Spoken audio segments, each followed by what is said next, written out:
Here's your wrestling news for January 30th, 2026. Your headlines for today include Triple H confirms AJ Styles isn't done yet, big matches still planned. WWE backs out, forcing female talent to pay out of pocket for Saudi Royal Rumble gear. Major update on Dominik Mysterio's status ahead of Royal Rumble. 2 WWE stars officially ruled out of Royal Rumble. Tommaso Ciampa debuts Psycho Killer persona on AEW Dynamite. What's next? Major setback for Samoa Joe. AEW pulls him from action indefinitely. Jeff Hardy teases another cinematic match. Fans divided. And more. AJ Styles is preparing for the final chapter of his in-ring career, and WWE Chief Content Officer Triple H has provided important context on how that process is unfolding. Speaking on Unsportsmanlike on ESPN, Triple H confirmed that 2026 is expected to be Styles' final year as an active in-ring competitor.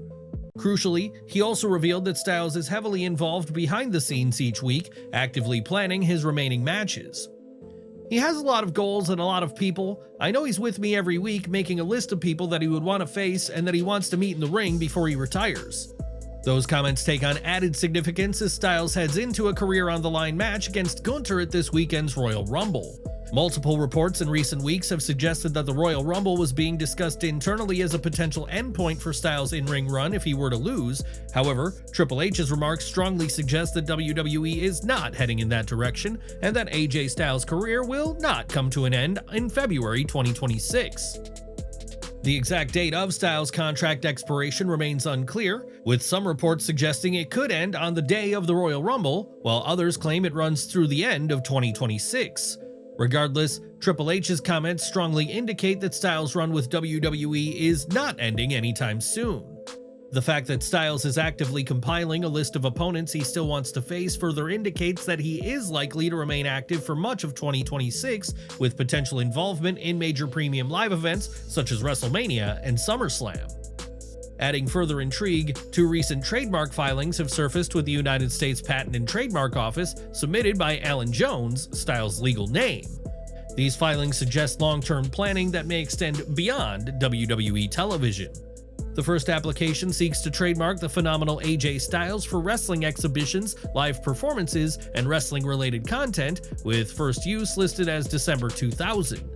The second filing covers the iconic P1 logo across apparel and entertainment services, with first use dating back to December 2011. While WWE typically controls most on-screen trademarks, Styles retaining personal ownership over these marks could indicate preparation for post-WWE appearances, branded projects, or retirement-related ventures, though no official plans have been announced. For now, what is clear is this: AJ Styles' future is being carefully mapped, not rushed. The Royal Rumble may be a defining moment, but based on Triple H's comments, it does not appear to be the assumed end of his in-ring career. Who do you think should be on AJ Styles' list after Gunther, and why? With Royal Rumble set to take place in Saudi Arabia, fans expected the Women's Royal Rumble match to follow the same attire guidelines seen at past events in the region. What has now come to light is who is responsible for meeting those requirements, and it isn't WWE. According to WrestleVotes Radio on Fightful Select, a WWE talent scheduled to compete in the Women's Royal Rumble confirmed that the strict Saudi-specific gear rules remain unchanged for this year's event. The more significant detail came from Sean Ross Sapp, who reported that a WWE talent stated the responsibility for complying with those guidelines falls entirely on the performers themselves, both creatively and financially. "We're responsible for paying for and having our own gear made for the show to fit those parameters," the talent said. The same source also noted that WWE did not coordinate efforts to ensure visual differentiation between competitors, a factor that could pose challenges in a 30-woman Royal Rumble, where many outfits may follow similar coverage requirements. There was no coordinated effort to make sure that anything was differentiated from others in the match.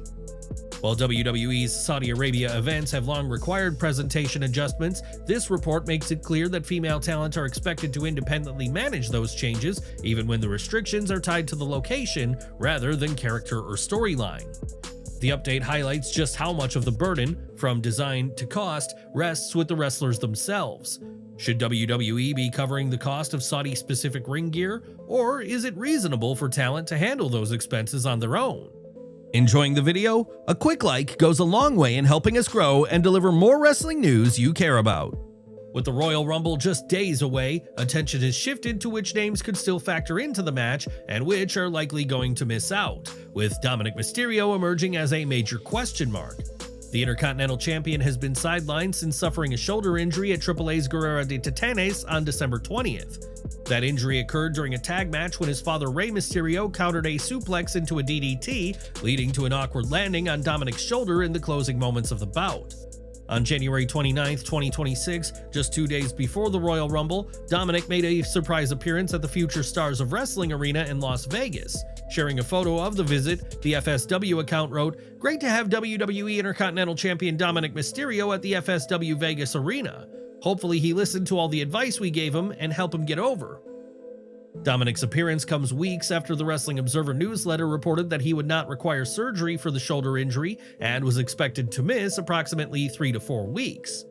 WWE never publicly detailed the injury, but Dominik was quietly pulled from the December 26th live event in Baltimore, where he had been scheduled to team with Liv Morgan against Rey Mysterio and Rhea Ripley.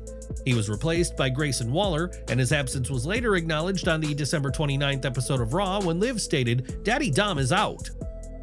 At this point, it remains unclear whether Dominik has been medically cleared for an in-ring return. While his FSW appearance has fueled speculation, it's worth noting that the rest of the Judgment Day have already arrived overseas for the Royal Rumble, while Dominik is still in the United States, making a surprise appearance feel unlikely unless clearance came very late. That said, this is WWE. If Dominik is fully cleared, the company has the resources to make a last-minute surprise happen. While Dominik's status remains uncertain, 2 other WWE names now appear to be officially ruled out of the 2026 Royal Rumble. Michin announced on Twitter that she'll be hosting a Royal Rumble watch party alongside Kevin Owens at a Dave & Buster's location in Orlando, Florida. The event is scheduled to take place during the Royal Rumble, strongly indicating that neither performer will be present at the premium live event. Owens has been sidelined since March 2025 due to a serious neck injury and has not been cleared for in-ring action. Michin is also currently inactive after suffering an injury during WWE's recent holiday tour, further reinforcing that neither is expected to compete. Tough luck for KO and Michin. As for Dom, that's the real wild card. If he gets fully cleared and somehow shows up in the Rumble, the reaction would definitely be insane. Just days after new Psycho Killer trademark filings and merchandise surfaced, Tommaso Ciampa made a surprise and statement-making appearance on AEW TV. During the January 28th episode of AEW Dynamite, Mark Briscoe, the reigning AEW TNT champion, stood in the ring issuing an open challenge for Saturday's episode of Collision. As Briscoe spoke, the arena lights abruptly went out. Moments later, unfamiliar music hit, and when the lights returned, Ciampa was standing across from him in the ring. The crowd reacted immediately, but before any words were exchanged, AEW cut to commercial. Later in the night, AEW confirmed that Ciampa and Briscoe will face off this Saturday on Collision, marking Ciampa's first official AEW match and his first in-ring appearance since departing WWE. Shortly after the segment aired, Tony Khan officially welcomed Ciampa by tweeting the now familiar All Elite graphic, confirming his signing with the company. The official AEW music account later shared Ciampa's new entrance theme and visuals on social media, confirming the track is titled My Shadow Knows. The song was composed by Mikey Ruckus and features vocals by Just Joe Syracuse. Ciampa's AEW debut also opens the door for potential appearances in New Japan Pro Wrestling as well as independent promotions.